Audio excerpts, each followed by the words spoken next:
Welcome to another episode of Minutes with M&M. I'm Mena, this is Miss Ann, and we're excited to have you here today. Today we're going to be talking about the Bridgerton series, so season 1 and season 2, which are already out.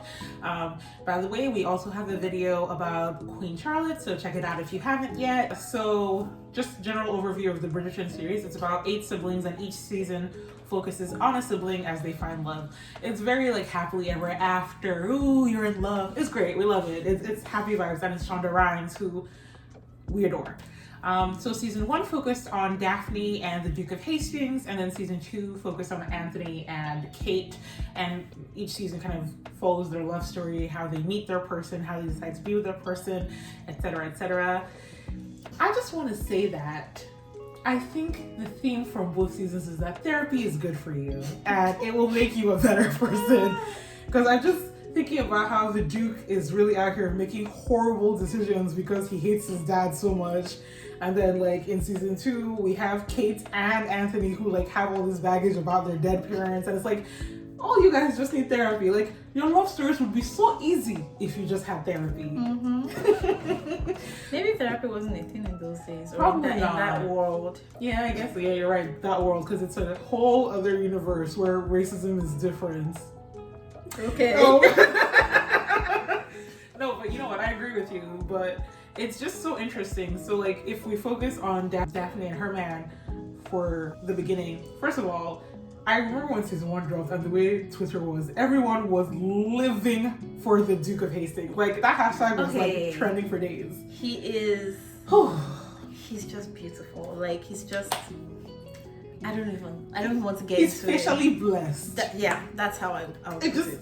It must be nice. It must be. Because I'm not even gonna lie, literally the whole of season 1, I was just looking at him. I didn't really care what was going on. I was just staring. I was just like, I was looking for him in season 2. I think the amount of people who watched season 2 actually dropped because he wasn't in it. Like, people were legit upset. I think there was petitions to get him on the show. I signed one. So honestly, beautiful man. Gorgeous. But yeah, big therapy needs. Talking about I can't have kids because I promised my dead dad. Sir, he's dead. And you still let him control you from the grave. Girl, like, I know they had to add some conflict, but I'm like, was this necessary? Like, you guys are already together, you're in love, you're happy, just have the children. But in his defense though, he told this babe, kids are not happening. What she chose to hear is, physically you cannot create children. What he was saying is, I'm not going to have children by any means possible. And maybe really, you should have asked follow-up questions. Follow-up questions. Or maybe you should have married the very nice prince that they brought for you who wanted to marry you. But you said no. I don't know how you blame her. Look at him. He's so beautiful. No, but season 1 was a fun introduction into like the world of Bridgerton, and like they're out here playing violin string versions of the songs that we love like. It. And you get to pretend you're part of the ton and you're upper class and it's the season. So honestly, I love it. I actually attended like an immersive Bridgerton experience. Without me. Way to make it about you. That's okay. Tell us all about how you had fun dancing with rich people. Yes, there were actors and actresses. They were wearing like ball gowns. It was like a whole thing. There was the queen. The queen was very sassy, and like they were like playing the string, quartets. And it was expensive, but it was worth it. Beautiful gowns. Beautiful is gowns. What I'm gonna say. No, but yeah. So I really like that season 1 got us to like learn about what this universe is. We got to see the queen, we got to meet other families. Also, I really like how brightly colored everything is. Like, so beautiful. It's so nice. Like, I don't know if you saw that tweet where someone says, I can't watch shows with a color palette like this, and then it's a poster from Succession because it's all like grays and blues and neutral tones. Bridgerton is the exact opposite. It's like all the bright colors, and it's so nice to watch. Yeah, and like it was so interesting to see how the culture was then. And again, women are always getting the shorter end of the string in every single fiction, the sci-fi, fantasy, whatever alien thing. It's just always the women. And I was just like, you know what, I would be extremely jealous if I was born maybe ugly, or I wasn't born into a family that was wealthy, prominent or whatever, and I didn't get to attend this, or I didn't get to like have a whole line of suitors, because that's the major thing to aspire to. So, but I'm just going to be single and just have scraps. Well, yeah, no, you marry the icky man because that's all you have available. No. Like, I would be so upset. So even when Daphne was like, oh my god, I don't want this, I was like, look at you, you're the diamond of the season, or whatever they called her. Look, she had it good. Everybody wanted her, and then she picked her guy, which is great. You know, she got a happy ending. I did ship them. Like, okay, we talked about this in a previous video about like if the energy is coming from one side or both sides. They both gave, but look, I burned for you changed my life. Oh my god, it really, I felt like I was like in one of these novels, like a Jane Austen novel, because like Meta knows this, and I'm sure you guys, like, if you've been watching, you know, like, I love a good, like, we shouldn't be doing this story. Like, I love a good, like, let's pretend like we don't care, but like glance over. Like, I love it. So Bridgerton gave me so much, and season 2 was like, here's your enemies to lovers fantasy on a silver platter for you to enjoy.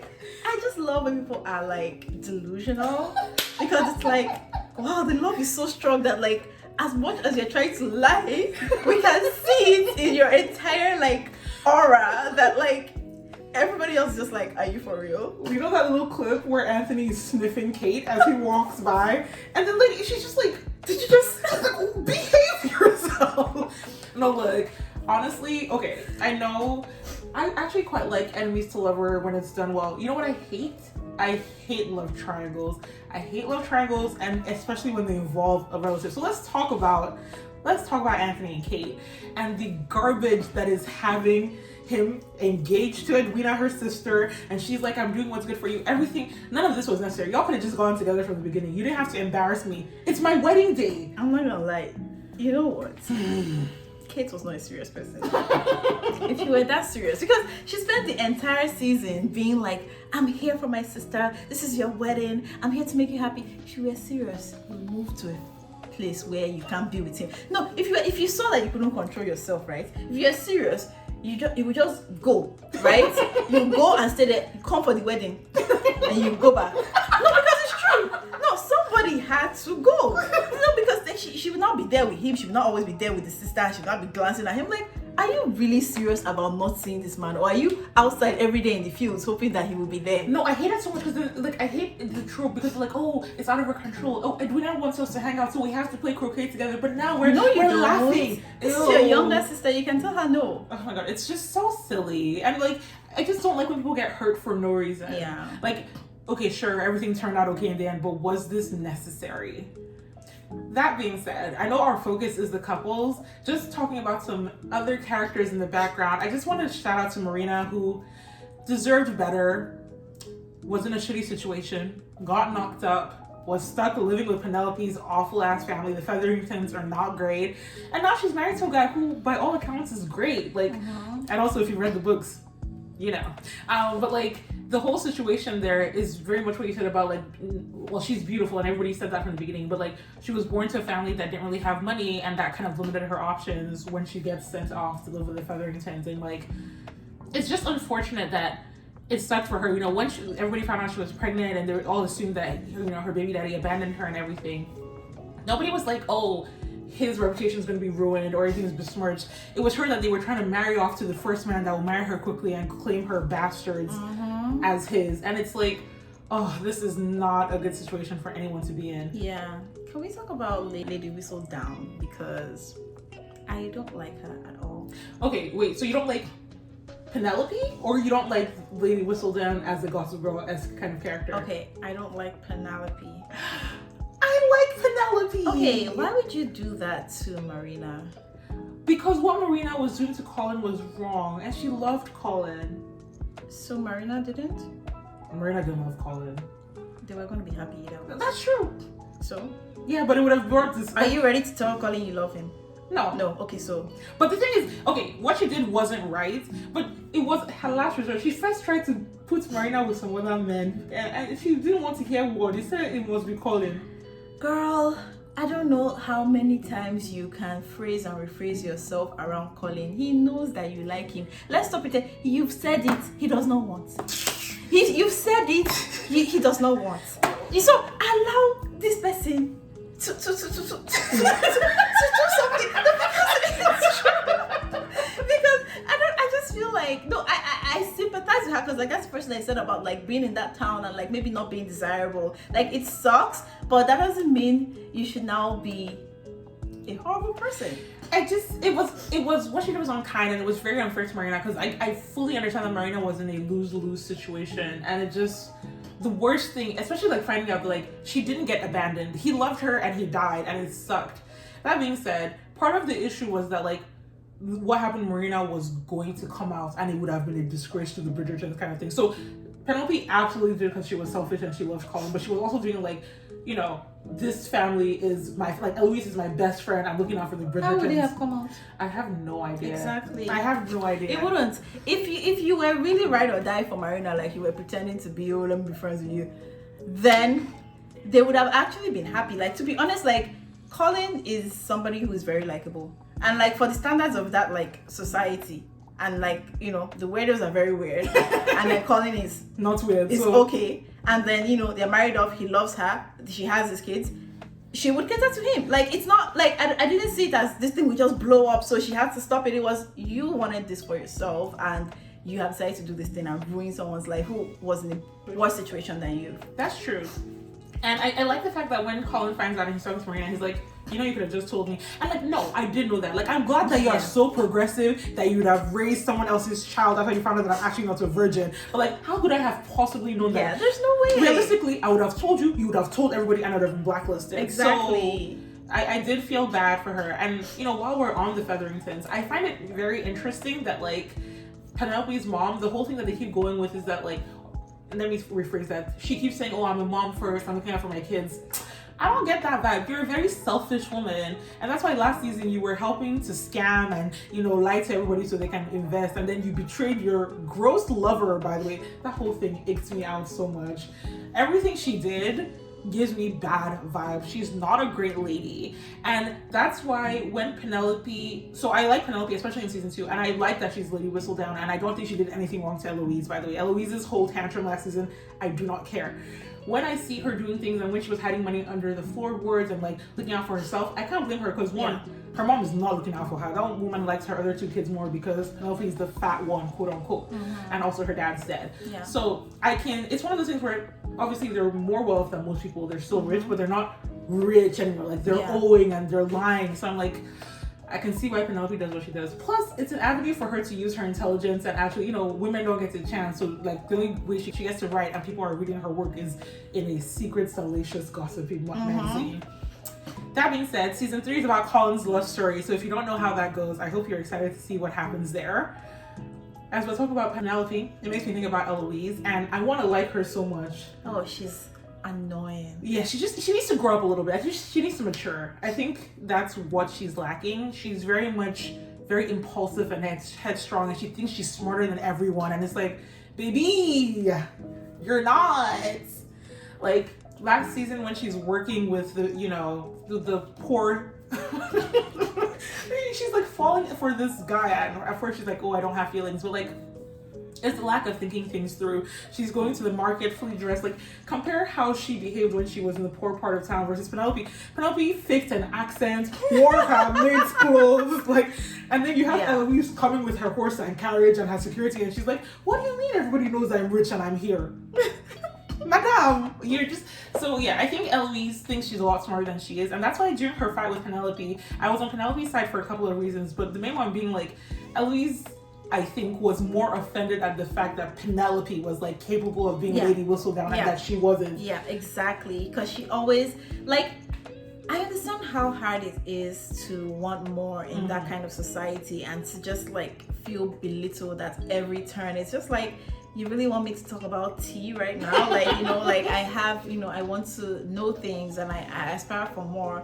But it's that she felt like she was the only one who was enlightened and like who was smart. And so when she saw that, like, and you know, because she always looked up to Lady Whistledown. Yeah, and so she looked down at Penelope. So when she found out her, it wasn't connecting in her mind. She's just like, No, it can't be. Right? And then even her blaming Penelope and saying, oh, what you did to me. You did this to yourself, sis. Like, you didn't have, all the choices you made were choices you didn't have to make. Yeah. And you were put in this situation because you couldn't keep your nose out of business that didn't concern you. Now here we are. Like, and I felt bad for Eloise because at the end of the day, they're quite young. They're what, 18, 19? Like, in season 2? I think so. Maybe 17, 18? Because they're a little younger than the rest.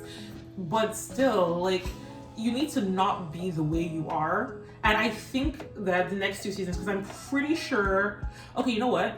Eloise's story might now be season 5 because Benedict was supposed to be book 3, but they moved him to put Colin first. So I think Eloise is either going to be 4 or 5. That gives her like 2 seasons to mature a little bit. And I think she needs it. I think it's great that she doesn't want to conform, and I think, you know, girls should be taught more, because that whole thing in season 1 where they're like, they don't know how people get pregnant and nobody would answer their questions. That is...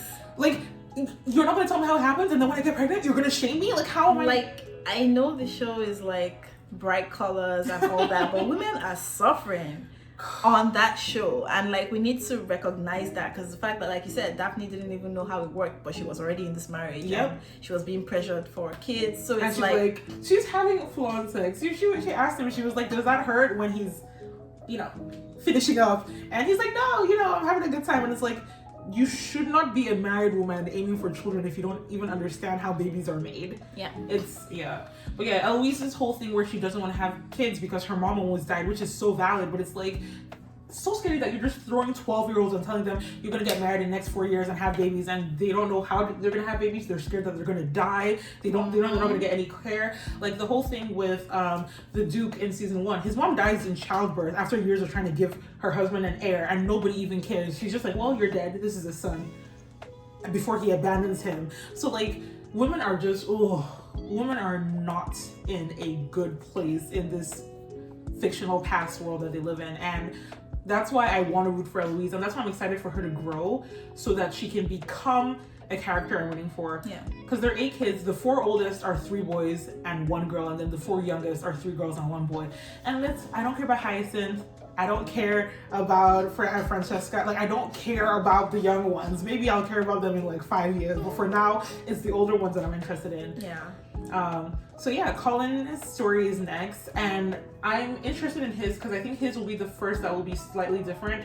I liked Anthony's story, I liked Daphne's story, but they were pretty similar-ish in the terms of, oh, I've met someone I love and I want to be with them, and there's this obstacle, and then we end up happy ever after. I think Colin's is going to be the first that's going to be a bit more complex than that. And I'm excited to see how that story goes because, you know, sometimes add a spice, add a little bit of ooh. Well, I have no idea what the story is, so I'm just going to be surprised. In terms of something in general that I like about the show, and I think they'll continue, not to sound salacious, not in a gross way, but I'm very here for the sex scenes in the TV shows, both seasons. Yeah. Because, you know, we said about it being like the books. I don't know if you've read the books, but my girl really put in her effort into the sex scenes. She's like, you guys, it's the past, it's old-timey, all the girls are virgins, but their first times are amazing. It's ridiculous and unrealistic, but I like getting that vibe from like historical romances on screen. I feel like I don't get that a lot. I feel like when they make historical romances, they lean on the history part a lot. It's very, oh, our hands grazed against each other. Like, no, they're sucking dick. So yeah. Oh my god, I just remembered that, like, if you aren't a virgin, you can't get married or something. Like, oh, if, you can be ostracized. Yeah. And it's like, man, women are suffering. who has time for But all this? men can be, what do they call it, rakes?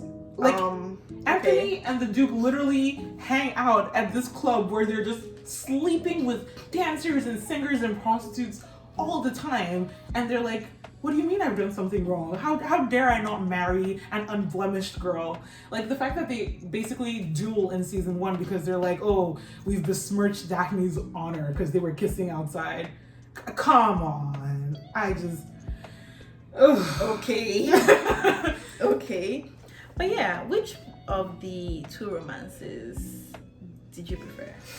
So this is really hard because in the books, Kate and Anthony are my favorite of all the 8 books. Like, they're my favorite romance. There's just something so amazing. But that love triangle that they have with Edwina really, really, really upsets me because it makes Kate a bad sister. Like, let me even unlook Anthony. It's just like, you raised her because your dad died, like you love her. That is a very, like, you were gonna let her get married. Like, if she hadn't noticed about the bracelet and ran out of the wedding, you were gonna let her get married and never visit her again because you're in love with her husband. It ruined it for me. Plus Roger. If you're watching this, I'm easily accessible on Twitter. He was just so beautiful as the Duke that I think on that alone I have to say that Daphne and the Duke in season 1. Oh no, you can't place it on his beauty alone. He is that beautiful. Okay, that aside, the actual storyline of how they met and like how they came to be together.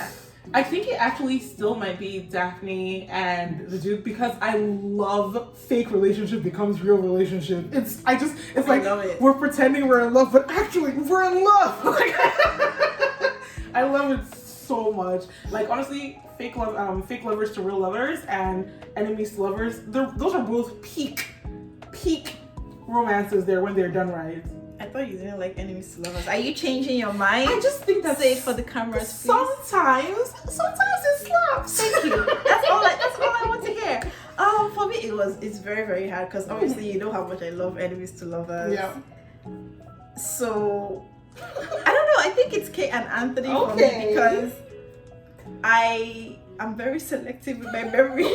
So for me, when I think back at Kate and Anthony, like before recording this video, I totally forgot about the sister thing.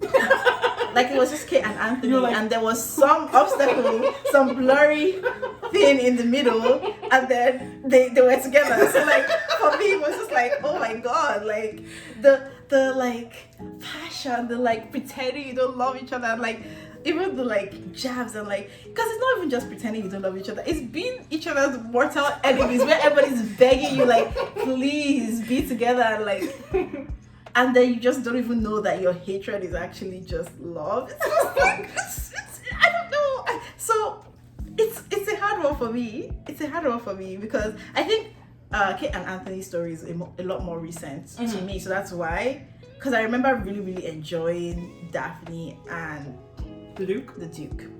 I will say his speech at the end, it wasn't necessarily my favorite speech, but like with the fireworks going off, she's wearing her yellow dress. I'm just like, this is love. You've captured love on screen. So. But like, call me damaged or something, but like, I was quite embarrassed. Like, but like it's just the public displays of affection. No, wasn't it when they were like in the middle of the dance thing? Oh no, everybody cleared the dance floor? That made me uncomfortable. It was when they were out in the garden. They were at whose house were they? Was that the Featheringtons? They were at a house for a party, and they were just like, Anthony spoke to her. He was just like, "You're it," and I was just like, "Yes, she's it for you." Wait, whose speech? Oh, Anthony and. Okay, I thought you were talking about Daphne. Oh no. Yeah. So yeah, speeches are just. It was just. You know what? Yes, my answer is Kate and Anthony. I love that for you. I can't wait for all the seasons to be out. Like, okay, so season 3 is already in production. That's 5 more seasons. That's a long time. And then we can really kind of go, okay, which is the couple we enjoy the most, or whose love story do we enjoy the most? Based on the books and the show, like the way we've seen the characters, the love stories I am most excited for right now. I'm actually really excited for Eloise's. Like, we already know who she's gonna end up with. So I'm really, really, really excited to see how that happens. She's gonna end up with that guy? I'm not gonna answer the question. I don't believe in spoilers. You have to wait till Okay, but you said we already know. We already know. And maybe it'll be a surprise who it ends up being. Who knows? Just gonna Google it. Why would you Google it?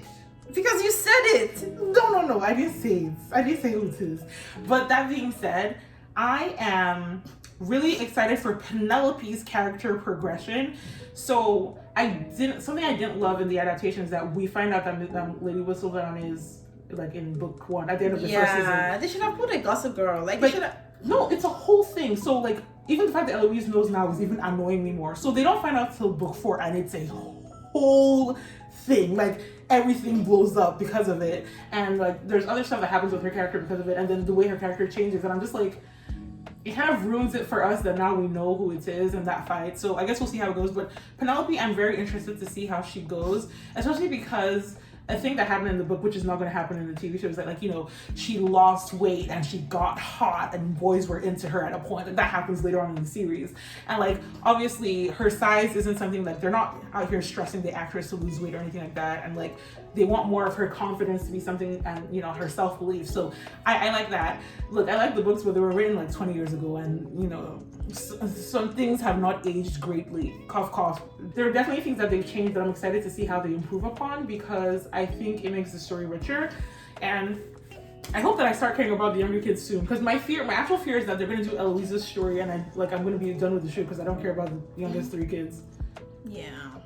Well, we'll see. Well, guys, that's basically our thoughts on the first 2 seasons of Bridgerton. We're really excited for season 3. We loved Queen Charlotte. We're hoping you guys are watching this regal show with us and having opinions. What do you think? Who did you love? Who do you want to see together? And if you read the books, please don't spoil anything in the comments for people who may have not read it yet. But let us know your thoughts. We're excited to hear them. Yeah. Thanks for watching, guys.